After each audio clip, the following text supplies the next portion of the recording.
찬양하는 분 가운데 저 멀리서 사시는 우리 공로 장로님께서 찬양하는 모습을 보니까 요즘 새벽 예배에 계속 멀리서도 나오시거든요. 우리 교회 앞으로도 계속 저런 어른 같은 분들이 더욱 많아졌으면 좋겠다, 그런 생각을 했어요. 여러분, 제자가 스승보다 낫다라고 하는 청출어람이라고 하는 말이 있습니다. 자식이 부모보다 나아야 그게 하나님이 기뻐하시는 모습임을 실은 알려주는 이 동양의 고사 성어이기도 합니다. 가르친 스승 입장에서는 자신에게 배운 것 그 이상의 성취를 이루는 제자를 보면 얼마나 가슴이 뿌듯하겠습니까?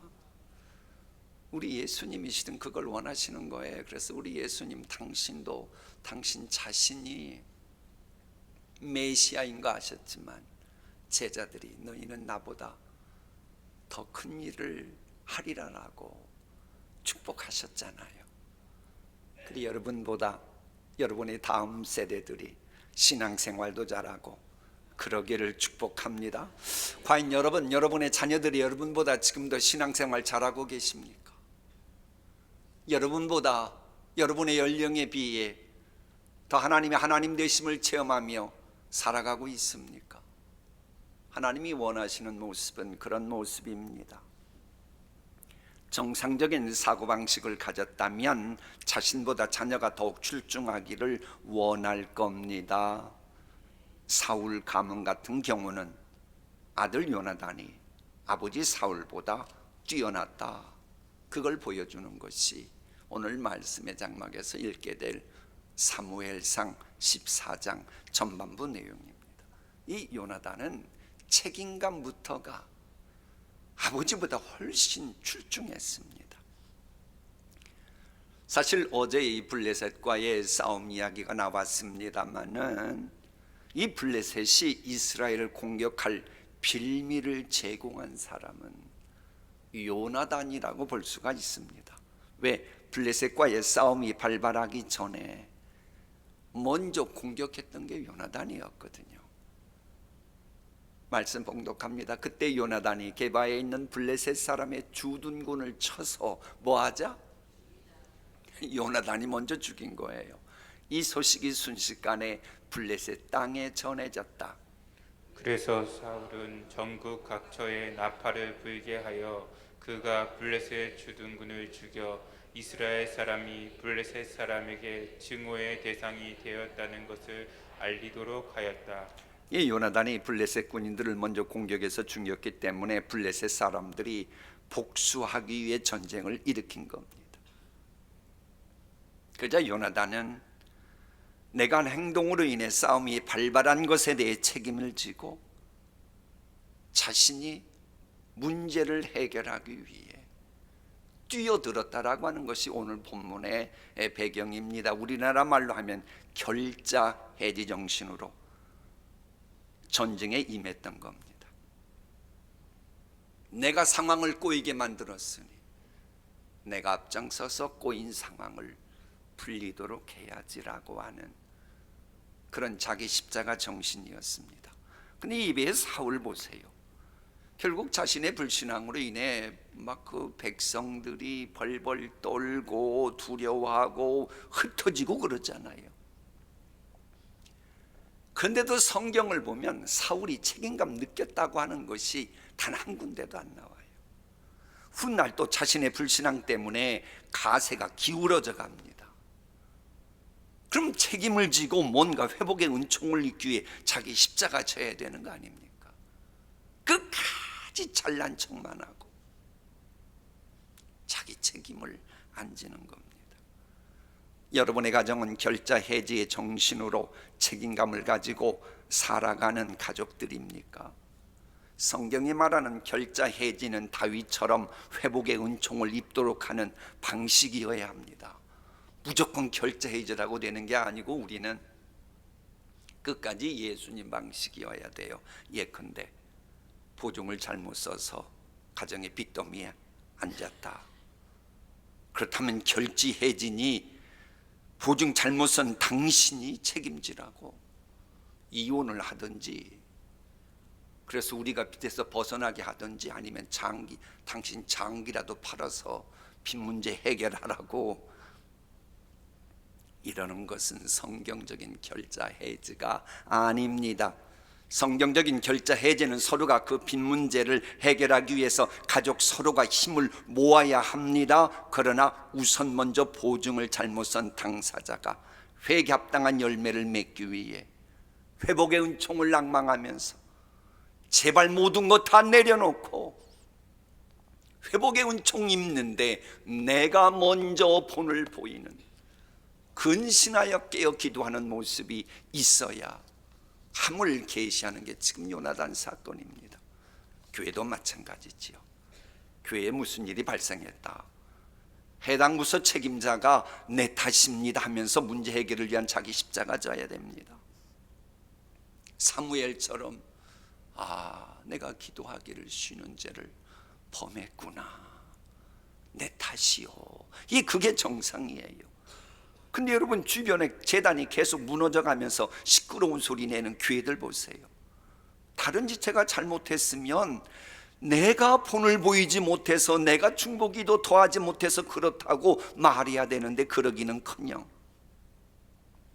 심지어는 자기 자신이 잘못해서 만들어진 책임까지도 안 지고 교묘하게 그 책임을 남에게 전가시키려나 하고, 그런 교회들이 시끄럽고 회복이 안 되는 겁니다. 발뺌이나 하고 다른 사람에게 교묘한 논리로 뒤집어 씌우기나 하고, 그런 교회들이 있잖아요. 이건 성경적이 아닙니다. 결자 해지 정도의 책임감은 웬만한 교양을 가진 불신자들도 다 갖고 있는데, 세상 도덕 윤리보다 훨씬 고차원적인 청중 윤리를 갖고 있다고 하는 분들이 가정 생활을 하는 것부터 책임감이 없어요. 결자 해지 정신이 없어요. 화평한 공동체 만들기 위해 노력하지 않아요. 그러나 요나단 보세요. 아직 어린이잖아요. 어린 젊은이잖아요.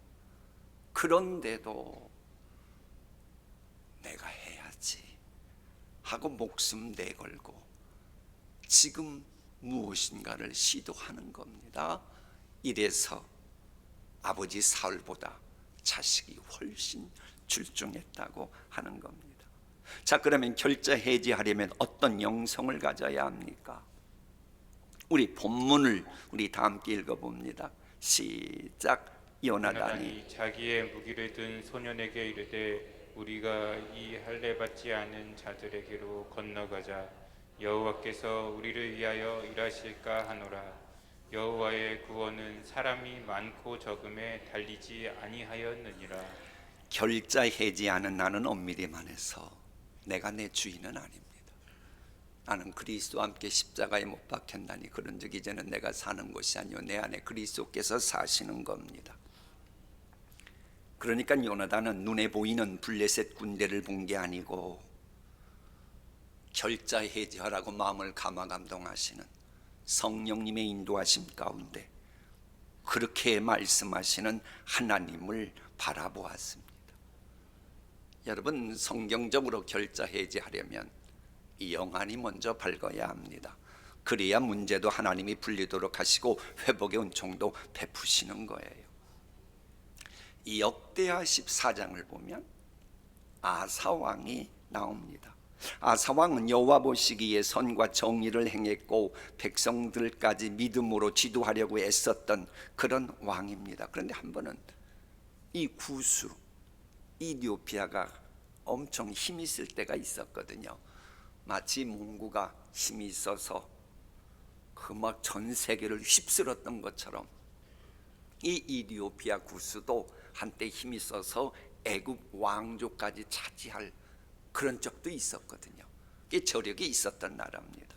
그 구수 나라가 아사왕을 치려고 군사 100만 명과 병거 300성을 거느리고 치러 왔습니다.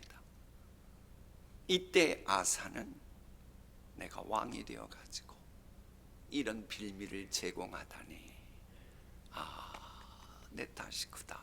그러면서 본인이 먼저 하나님께 나아가 기도합니다. 아사가 그의 하나님 여호와께 부르짖어 이르되 여호와여, 힘이 강한 자와 약한 자 사이에는 주밖에 도와줄 리가 없사오니 우리 하나님 여호와여, 우리를 도우소서. 우리가 주를 의지하오며 주의 이름을 의탁하옵고 이 많은 무리를 치러 왔나이다. 여호와여, 주는 우리 하나님이시오니 원하건대 사람이 주를 이기지 못하게 하옵소서. 아사 왕은 눈앞에 전개되는 이 캄캄한 현실을 보면서도 결국 모든 것을 승리의 열쇠를 좌지우지하시고 갖고 계신 하나님을 바라본 겁니다. 하나님 바라보는 영안이 있다 보니 하나님이 그럴 때 당신 바라보는 영안이 있는 사람 힘 실어 주시지요. 그래서 이 위기를 극복하고 승리할 수가 있었음을 다음 절은 이렇게 말합니다. 여호와께서 구스 사람들을 아사와 유다 사람들 앞에서 치시니, 누가 치신 거예요? 하나님이 쳐주시는 거예요. 그자 구스 사람들이 도망하는지라. 진실로 우리가 영안이 밝아져서 우리가 주님 앞에 나아가는 새벽제단을 쌓을 때마다 하나님께서 우리를 힘들게 하고 회복은총 입지 못하도록 하는 온갖 어둠의 세력들을 치셔서 한 길 왔다가 7길로 도망가게 해주실 줄 믿습니다. 바로 그것을 우리에게 알려주고 있는 거예요. 근데 본문을 보면요, 요나단이 승리하는 과정에 이 블레셋 사람들이 서로 죽이는 일이 발생해요. 20절 말씀 제가 읽을게요. 블레셋 사람들이 각각 칼로 자기의 동무들을 침으로, 누굴 침으로? 자기 동무들을 침으로 크게 혼란하였더라. 이게 사무엘상 14장 20절 말씀이에요. 이상한 일이에요. 아니, 생사를 같이 하려고 아침에 추운 겨울에도 우통 벗고 전우야 노래 부르던 군가 부르던 그 친구들이 서로 쳐 죽이는 이상한 일이 일어난 겁니다. 사람의 마음을 주장하시는 하나님이 하시는 일은 우리가 예측할 수가 없습니다. 중마고우였는데 어느 날, 그래 정치에는 원수도 없고 친구도 없는 법이지, 그러면서 같은 편끼리 서로 죽이고 죽는 자중질환이 일어나는 것은 정치계에서 일어나는 일인데 그게 전쟁터에서도 일어난 겁니다. 하나님의 백성을 공격하던 대적들이 자기 편끼리 서로 치고받는 경우는 실은 성경에 여러 군데 나와요. 이 사사기 7장을 보면 기드온의 300용사가 하나님을 의지하고 하나님 방법대로 이 전쟁에 임하게 됩니다. 그러자 어느 순간 상대방들이 갑자기 자기들끼리 칼날로 쳐서 죽이기 시작합니다. 여러분, 태종 이방원처럼 우리가 일단 정권을 잡아야 있는 우리 힘을 모읍시다. 그리고 승리하고, 이제 저 왕자리를 전리품을 누가 갖냐? 이제 보니 내 전우 아무개가 라이벌이네. 그럼 쳐서 죽여야지. 아무리 처갓집 식구들이라도 이것에 문제가 있으면 싹 다 죽여야지. 그러는 식으로 지금 죽이는 그런 이야기가 아닙니다. 전쟁하기도 전에 자기네들끼리 서로 죽고 죽이는 일이 벌어졌던 겁니다. 이에 대해서 성경은 이것도 하나님이 그리하셨다라고 말합니다. 기드온의 300명이 나팔을 불 때에 이 여호와께서, 하나님께서 그 온 진영, 족군 진영에서 서로 친구들끼리 칼로 치게 하심으로 진실로 회복의 은총을 입교의 새벽을 깨우는 여러분을 대적하는 무리들이 있다면 서로 자중질환을 일으켜서 여러분이 회복의 은총 입는 일이 순탄하기를 축복합니다. 하나님이 도와주시면 생각지도 않았던 희한한 일이 벌어지면서 승리하고 회복의 은총을 입을 수 있는 겁니다. 그러니 제발 판세 보고 기도하지 마세요. 판세 보고 행보하지 마세요. 그저 성령님의 인도하심 따라 내가 구할 바를 구하고 하나님께 간청할 것 간청 드리면 됩니다. 그러면 하나님이 알아서 모든 거 다 정리하시는 겁니다. 아니 자기네들끼리 싸울 걸 누가 상상이나 했어요. 근데 그런 일이 벌어지거든요. 아니 지금 정치하는 사람들끼리도 벌어지잖아요. 그런데요, 이런 승전보를 접하는 사무엘상 14장은 요나단의 이런 쾌거는 떠버리면서 시작된 것이 아니었다라는 말씀으로 사무엘상 14장은 이렇게 시작합니다. 하루는, 이게 14장 1절 그리고 3절만 있는 겁니다. 하루는 사울의 아들 요나단이 자기의 무기를 든 소년에게 이르되 우리가 건너편 블레셋 사람들의 부대로 건너가자 하고, 그의 아버지에게는 뭐하였더라? 아뢰지 아니하였더라. 백성은 요나단이 간주를 뭐하더라?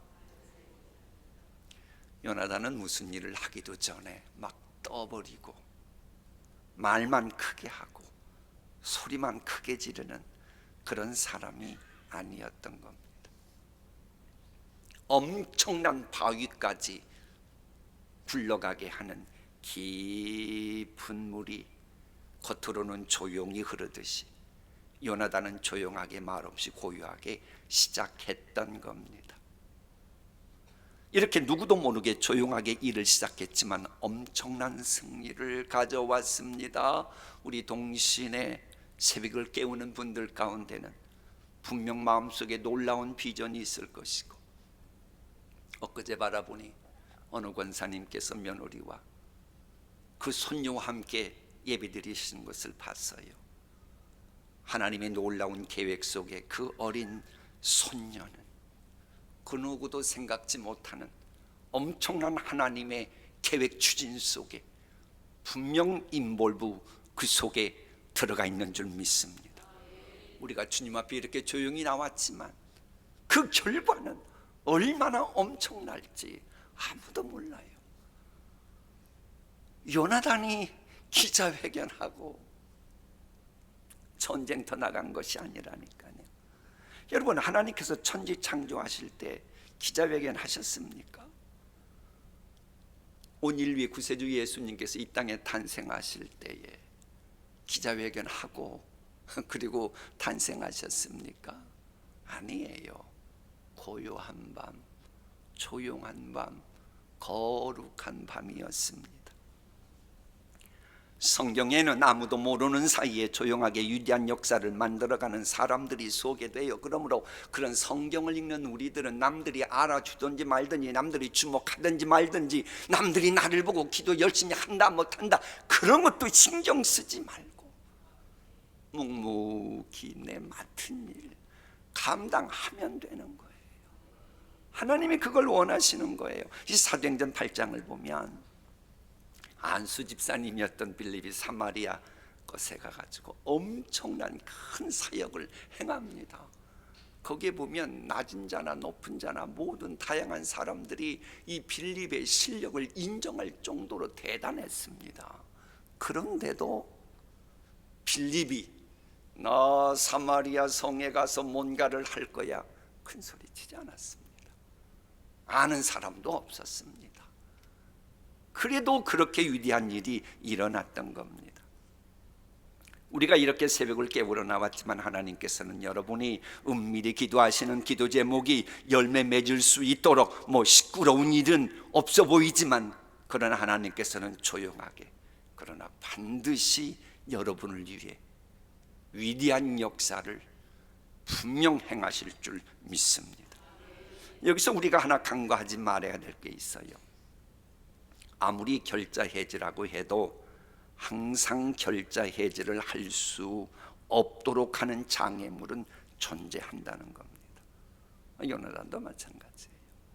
요나단이 그렇게 마음을 먹고 하나님 방법대로 하니 모든 것이 만사형통했습니까? 제발 그런 거 기대하지 마세요. 이 세상은 그런 것이 아니에요.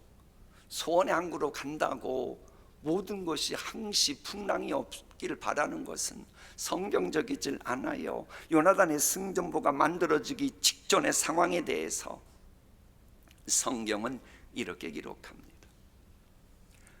요나단이 블레셋 군대의 전초 부대로 들어가려면 꼭 지나야 하는 길목이 있었는데 거기에는 양쪽으로 험한 바위가 있었다. 한쪽 바위의 이름은 보세스이고 다른 한쪽 바위의 이름은 세네이다. 바위 하나는 북쪽에서 거대한 기둥처럼 치솟아 올라 믹마스를 바라보고 있었고 다른 하나는 남쪽에서 치솟아 올라 게발을 바라보고 있었다. 무슨 얘기예요?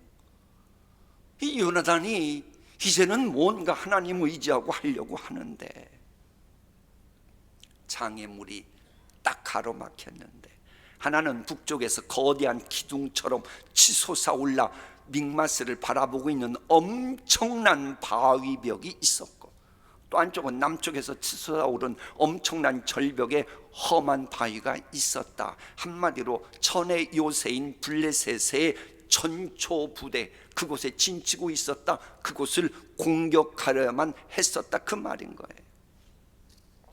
우리도 어떤 때는 요나단 앞에 가로놓였던 험준한 바위와 같은 장애물을 만나서 위급한 상황에 부딪히게 될 때가 있습니다. 이런 위기를 만났을 때 중요한 것은 우리의 결정입니다. 요나단이 높이 솟은 험준한 바위를 만났을 때 겁을 집어먹고 뒷걸음질 쳤더라면, 그래서 그 꼭대기까지 기어 올라가는 일이 없었다면 승전보가 만들어졌을까요?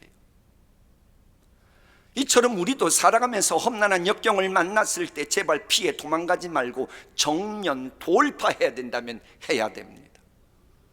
내가 잠을 자지 못하고 새벽제단 쌓아야 된다면 그리해야 회복은총의 그 승전보를 가질 수 있는 것입니다. 방해물이 있다고 포기해요. 여러분, 이 생존 전문가들이 하는 이야기가 있잖아요. 나는 아무런 무기도 갖고 있지 않았는데 갑자기 곰이나 맹수 같은 것 만났을 때 겁을 집어먹고 도망갈 생각부터 하면 꼭 잡혀 먹힌다고. 그럴 때 어떻게 하라고 그러죠? 상대방을 함께 노려보라는 거 아닙니까? 정면 응시하라는 거. 글쎄 저는 이거 성경에는 없어서 모르는데 전문가들 말이 그래요. 근데 성경적으로 그 정신은 같습니다. 마귀를 대적하라, 그리하면 피하리라. 우리가 극복해야 될 거라면 정면 돌파해야 합니다. 하나님의 말씀 볼까요? 나의 의인은 믿음으로 말미암아 살리라, 우리 이야기예요. 근데 다음 말씀이 뭐예요? 뒤로 물러가면 내 마음이 그를 기뻐하지 아니하리라 하셨느니라. 우리는 뒤로 물러가 멸망할 자가 아니요 오직 영혼을 구원함에 이르는 믿음을 가진 자니라. 약속의 산지로 가는 것을 방해하는 것들을 보고 뒤로 물러가는 자가 아니라 그 꼭대기로 올라가 하나님의 인도하심을 받아야 된다는 겁니다. 어려움이 닥치면 우리는 단호한 결정을 내리는 용기가 있어야 돼요. 언제까지 머뭇머뭇하려느냐?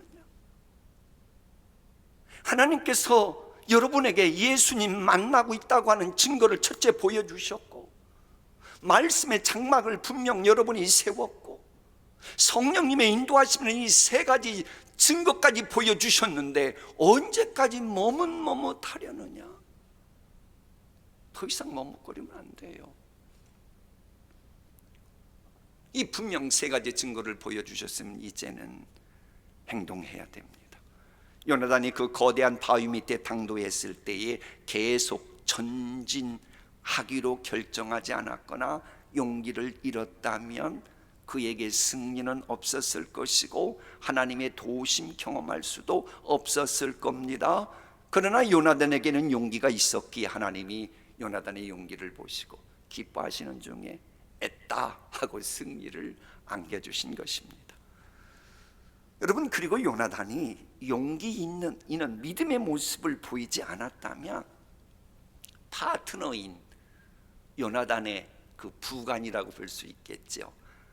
여러분, 그가 용기 있는 자신감 속에 함께 요나단을 도와주지 못했을 겁니다. 여러분, 윗사람은 아랫사람에게 믿음의 자세를 보여줘야 합니다. 학식이 많습니까? 그럼 무지한 분들을 가르쳐 줘야 돼요. 속으로 아이고 저거 몰라 몰라가지고 무식해가지고 그건 기독교인이 아닙니다. 그건 세상 사람들 사고방식 가지고 교회 생활하는 것에 불과합니다. 모르면 조용히 데려와서 선은 이렇고 후는 이렇고 그렇다고 가르쳐 줘야지요. 강한 자들은 약한 자들에게 용기를 불어넣어야 합니다. 그래 요나단을 통해 용기를 얻은 무기 든 사람이니 부관이고 비서잖아요. 근데 이 사람 입에서 무슨 일이 얘기가 나오나 한번 함께 읽어볼까요? 이 요나단의 무기를 든 병사가 대답하였다. 무엇이든 하시고자 하는 대로 하십시오. 무엇을 하시든지 그대로 따르겠습니다. 저 말의 뉘앙스가 뭐예요? 요나단 대장님, 저 보세요. 제가 지금 겁을 집어먹고 있나요? 아닙니다. 저도 대장님처럼 자신감이 있습니다. 두렵지 않습니다. 뭐든 시키십시오. 기꺼이 하겠습니다. 기꺼이 협력하겠습니다. 이런 뉘앙스예요. 야, 이런 사람 만나는 복을 여러분 자자손손 누리시길 축복합니다. 만약 우리 교회에 이런 요나단의 부관 같은 분들이 많다면 분명 무너진 재단 수축되는 일, 하나님 나라가 확장되는 일, 그 일이 앞당겨질 줄 믿습니다. 사실 우리에게는 이런 분들이 필요하지요. 나도 뭔가 해보려고 하는데 주변 사람들이 안 도와주면 안 됩니다. 안 돼요. 그건 서로가 감당해야 될 몫입니다. 두려움이 없었던 병사처럼 여러분과 호흡을 같이 하는 분들도 꼭 그리 되길 소망합니다. 물론 이처럼 호흡을 맞추는 것은 패거리 당을 지으라고 호흡 맞추는 것은 아니지요. 하나님이 원하시는 그 고지의 승리의 깃발을 꽂기 위해서입니다. 그래서 요나단은 승리를 얻도록 도와주시는 주님을 믿는 힘으로 험준한 바위를 올라갔습니다. 우리도 하나님께서 우리와 함께 하셔서 도와주실 것을 확신하면서 전진해야 합니다. 그러면 어떤 때는 참기 어려울 때도 있겠지요. 힘들 때도 있겠지요. 순탄하지 않을 때도 있겠지요. 그래도 요나단처럼 기둥처럼 솟아오른 바위나 기어 올라가고 그리고 승리를 맛보았던 것처럼 극복해야만 합니다. 포기하지 않아야 됩니다. 승리하기까지 인내해야 합니다. 이런 마음이라면 이루지 못할 거 아무것도 없습니다. 능치 못할 일이 없습니다. 이런 은혜가 우리에게 임하기를 소망합니다.